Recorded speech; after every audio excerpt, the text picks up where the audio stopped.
25분. 25분이라는 시간은 짧고도 긴 시간이죠. 25분이라는 시간 동안 어떤 사람은 아무것도 하지 않은 채 멍하니 시간을 보낼 수도 있지만 어떤 이에게는 세상을 바꿀 만한 업적을 만들어내기에 충분한 시간입니다. 최근 우리의 리더 문재인 대통령이 한국의 운명을 바꿀 만한 중요한 25분의 시간을 가졌습니다. 이 25분이라는 시간 동안 세상을 바꿀 정도로 강력한 변화가 만들어졌죠. 최근 한국을 극찬하고 있는 빌 게이츠의 요청으로 문재인 대통령과 오전 10시부터 25분 동안 통화를 하였는데 여기서 전 세계가 주목할 만한 큰 결정이 만들어졌습니다. 빌 게이츠는 자신과 아내의 이름을 따서 빌 앤 멜린다 게이츠 재단을 만들었는데요. 직원이 1,500명에 육박하고 자산 규모가 56조 원이 넘는 세계에서 가장 큰 규모의 민간 재단입니다. 빌 게이츠는 돈이 무한대에 가까운 이 재단을 통해서 세계에서 가장 유력해 보이는 백신 개발 회사 7곳에 본격적인 지원을 시작했습니다. 빌 게이츠 재단의 후원을 받는 7개의 제약회사 중에서 현재 가장 돋보이는 성과를 보여준 곳은 이노비오 라는 곳인데요. 미국 정부의 전폭적인 지원 아래 초스피드로 임상실험에 들어갔는데 앞서 진행한 동물 임상시험에서 면역 반응이 급격하게 증가하는 것이 확인된 것으로 전해져 세계의 주목을 받고 있습니다. 자, 그런데 더 놀라운 것은 올해 말까지 100만 회 분량의 백신을 만들 것을 목표로 하고 있는 이 미국 펜실베니아에 위치한 미국 회사 이노비오의 한국의 진원생명과학이 임상용 DNA 백신을 생산해 공급하고 있다는 것이죠. 미국 IT 전문 미디어 테크크런치는 이노비오가 개발한 백신이 임상에 돌입한 속도가 예외적으로 빠르다라며 예상보다 더 단축될 수 있을 것이라 전했습니다. 이 정도 속도라면 빌 게이츠가 자신의 재단을 통해 투자하고 있는 미국 제약회사가 연말까지 독자적으로 백신을 성공적으로 개발할 수 있을 것처럼 보이지만 빌 게이츠의 선택은 달랐습니다.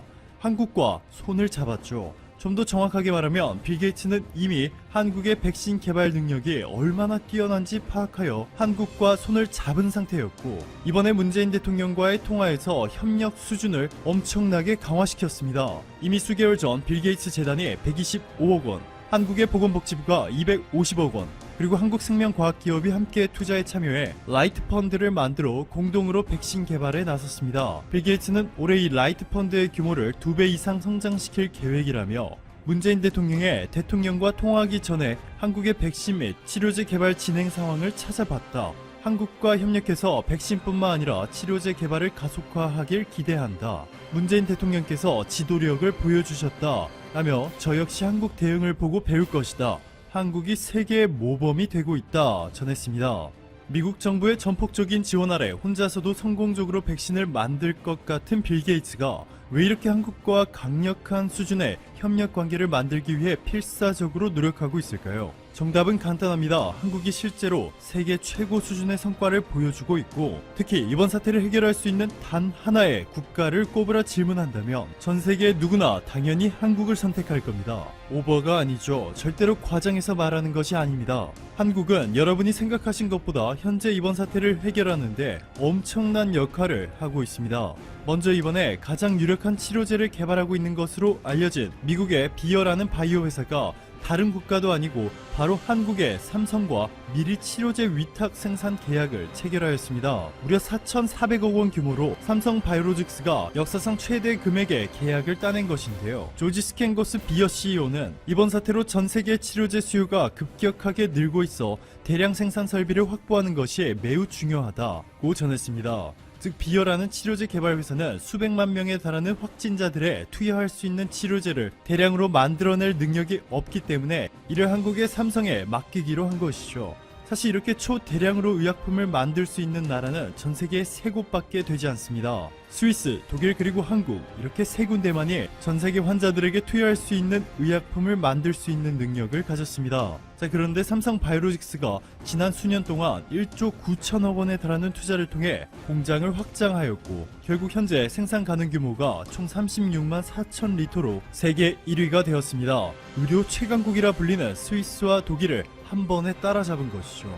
김태한 삼성 바이오로직스 사장은 삼성이 보유한 글로벌 최첨단 생산 시설을 통해 이번 사태로 고통받고 있는 전 세계 환자들이 빠르고 안정적으로 치료받을 수 있도록 최선을 다하겠다 전했습니다. 이렇게 놀라운 성과를 보여주고 있는 곳은 삼성뿐만이 아닙니다. 한국의 1위 바이오 개발 기업 셀트리온이 최근 이렇게 치료제 개발 일정을 밝혔는데요. 한 달 만에 세포줄 개발을 하고 또 한 달 만에 임상 물질을 생산해내고 2주 만에 출하 실험을 한다는 초스피드 계획을 발표하였는데 질병관리본부가 적극적으로 지원해준 덕분에 예상보다 무려 2주가 앞당겨졌다는 놀라운 소식이 전해졌습니다. 문재인 대통령은 최근 일본이 한국의 수출 통제를 시행했을 당시 범정부적인 대책위원회를 만들었고 실무 지원단을 통해 곧바로 대응해 굉장히 빠른 속도로 일본에 의존하던 소재, 부품 자립화를 성공했다. 그리고 진단시약도 특별한 협업을 통해서 남들은 생각조차 할 수 없는 빠른 시간 안에 개발에 성공했다.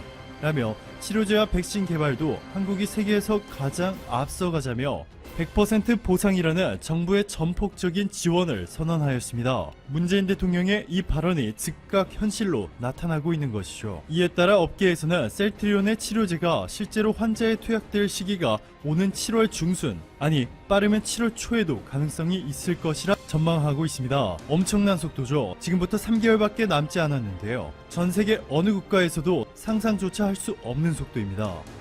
게다가 더욱 놀라운 것은 치료제와 백신 실험을 동시에 진행하고 있다는 것인데 셀트리온 관계자는 다른 글로벌 제약사들보다 빠른 속도로 진행하겠다. 이번 7월 대량 생산을 추진할 것이라며 강한 자신감을 내비쳤습니다. 여기에 최근 한국기초과학연구원의 김빈내리 단장이 서울대 장애실 교수 연구팀과 질병관리본부와의 공동 연구를 통해서 세계 최초로 이번 사태의 핵심인 문제의 유전자가 어떠한 원리로 증식하는지 그리고 문제의 RNA들이 어디에 얼마나 위치해 있는지 정확하게 파악하는 데 성공해 세계 최고의 생명과학 권위지 셀에 실렸을 뿐만 아니라 이번 사태를 해결하는 데 중대한 영향을 미칠 것으로 평가되면서 노벨상 수상 가능성까지 거론되고 있습니다. 너무나 위대했던 나머지 인정하고 싶어하지 않는 일본에서마저 이렇게 한국의 개발 성공 소식을 보도하였는데요. 댓글이 2,400개에 댓글당 좋아요가 2만 개가 넘습니다.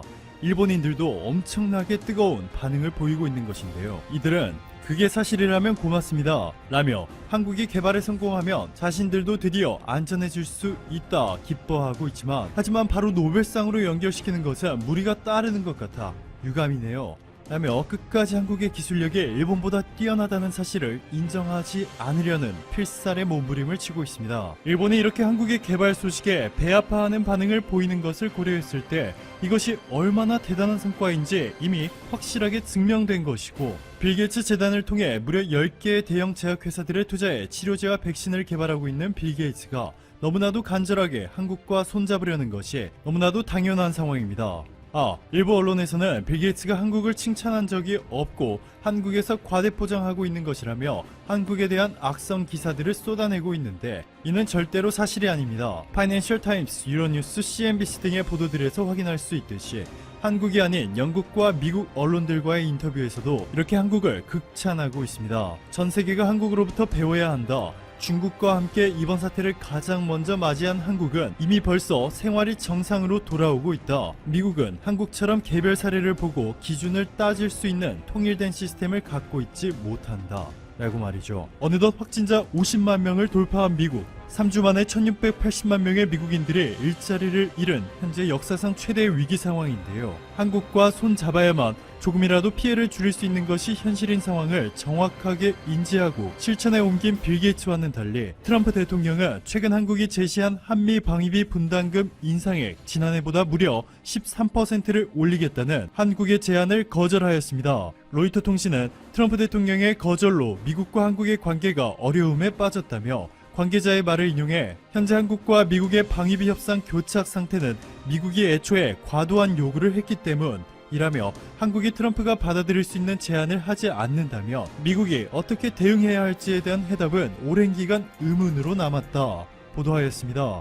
쉽게 말해 한국이 미국이 원하는 금액을 줄 수 없다고 해도 트럼프는 다른 대안이 전혀 없다는 것이죠.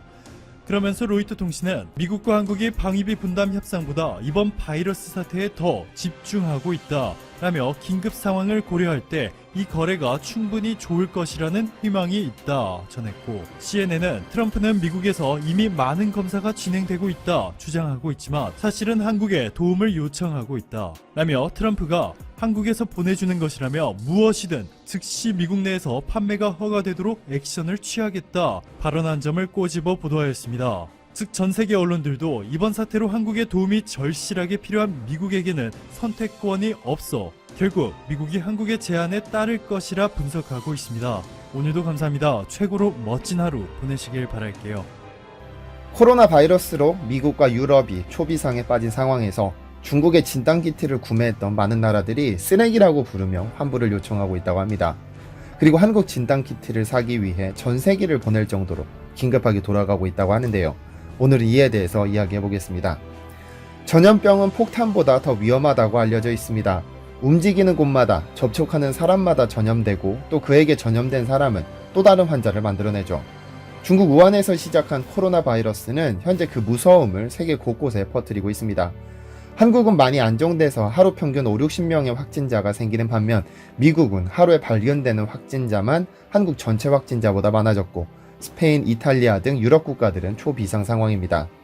이런 상황에서 사망자를 최소화할 수 있는 방법은 조기 진단입니다. 즉 확진자를 초기에 찾아내 격리시키고 치료 시점을 앞당기면 사망률을 떨어뜨릴 수 있죠. 그래서 많은 나라에서 진단키트를 개발해 사용하고 있는데요. 대표적으로 미국과 중국이 있습니다. 미국의 경우는 항원항체 검사법을 사용하는데 검체를 채취해 10분 이내로 검사 결과를 확인할 수 있습니다. 그러나 정확도가 60%밖에 되지 않아 제대로 선별하지 못하고 있습니다. 양성이 아닌데도 양성으로 판정하는 사례가 늘고 있어 비판이 높아지고 있습니다. 또 다른 국가는 중국입니다. 코로나의 진원지인 만큼 빠르게 진단키트를 만들어 수출했는데 이를 수입한 국가들에서 불만이 폭주하고 있다고 합니다. 특히 유럽에서 문제가 심각합니다. 영국의 경우 중국산 진단키트를 1750만 개를 수입해 우선 350만 개를 검사에 활용했는데 대부분 제대로 기능을 하지 못하고 있다고 합니다. 손가락 끝을 찔러 나오는 피로 검사하는 진단키트인데 350만 개 중 대부분이 제대로 된 기능을 하지 못하고 있었습니다. 그래서 중국 기업을 상대로 환불 조치를 요구할 것이라고 밝히기도 했습니다. 유럽에서는 중국에 대한 불만이 쏟아지고 있는 상황입니다. 중국에서 시작된 바이러스 때문에 수만 명의 사람이 죽어가고 있고, 그래도 진원지인 만큼 진단키트의 높은 성능을 기대했는데 오히려 쓰레기 성능을 보이고 있으니까요. 현재 두 번째로 많은 확진자가 발생한 스페인 역시 중국산 진단키트를 사용했지만 키트의 80% 이상이 오류라는 사실이 밝혀지면서 충격에 빠져버렸습니다. 중국이 세계적으로 큰 비판에 빠진 상황이지만 한국의 가치는 고공행진 중입니다. 한국은 한때 중국 다음으로 확진자가 많아 전 세계적으로 입국 금지라는 치명적인 조치를 당하기도 했었지만 이제 정반대의 상황이 펼쳐졌습니다. 한국은 조금 과하다 싶을 정도로 1차 접촉자, 2차 접촉자까지 전국적으로 25만 명이 넘는 사람을 검사하다 보니 많은 확진자가 있는 듯 보였습니다. 하지만 이러한 검사 덕분에 감염률을 굉장히 낮출 수 있었죠. 일단 접촉한 사람들을 전부 검사해 확진자를 파악해 격리했으니까요. 근데 한국의 가치는 진단키트에서 나타났습니다. 한국은 분자진단법을 사용해 유전자 염기서열을 통해 진단을 내리고 있습니다. 일정값 이상의 증폭이 있으면 양성으로 판단하는데 약 6시간 정도가 지나면 정확도 98%의 결과를 얻을 수 있는 현존하는 가장 정확한 진단법을 사용하고 있습니다. 이 때문에 전 세계적으로 한국산 진단키트를 수입하기 위해 목을 메고 있는 상황입니다. 이미 한국의 진단키트를 수출해달라고 요청한 국가가 86개국이고 인도적인 지원을 요청한 국가도 38개에 이릅니다. 한국 기업들도 최대한 열심히 진단키트를 생산하고 있지만 공급보다 수요가 많은 상황이라 쉽지는 않다고 합니다. 루마니아는 이 진단키트를 구매하기 위해 전 세계를 직접 보내 공수해 가기도 했으며 핀란드는 아예 검체 18,000개를 한국으로 보내 검사를 요청하기도 했습니다. 덴마크는 보건부 장관이 TV에서 대국민 사과를 하기도 했는데 한국에서 코로나 진단키트를 제공하겠다는 제안을 거절한 것이 밝혀지면서 전 국민의 공분을 샀습니다. 그리고는 대통령이 직접 전화해 꼭 한국산 진단키트를 구매하고 싶다고 밝히기도 했습니다. 그 자존심 높기로 유명한 트럼프 대통령은 문재인 대통령에게 직접 전화를 걸어 방역 물품을 지원해달라고 부탁하는 등 한국의 코로나 대응 방법 그리고 진단키트에 대한 세계적인 믿음이 강해지고 있습니다. 한때 한국을 두고 세계 많은 국가들은 중국보다 더 많은 비난을 쏟아내기도 했습니다. 작은 나라에서 왜 그렇게 확진자가 많냐면서 제대로 조치를 취하지 못했다는 이유였죠. 하지만 한국은 제대로 된 조치를 통해 초기 폭발적인 확진자 이후로 지속적으로 감소해 이제 60명대에 진입했습니다. 특별한 이유가 있지 않은 이상 머지않아 폭발적인 확진자는 없을 것으로 생각됩니다. 이렇게 모범적으로 코로나에 대응할 수 있었던 것은 집에도 가지 못하고 적극적으로 환자를 돌보는 의료진 및 간호사분들, 자발적인 사회적 거리두기를 실천한 국민들의 노력이 아니었다면 불가능했겠죠. 시청해주셔서 감사합니다.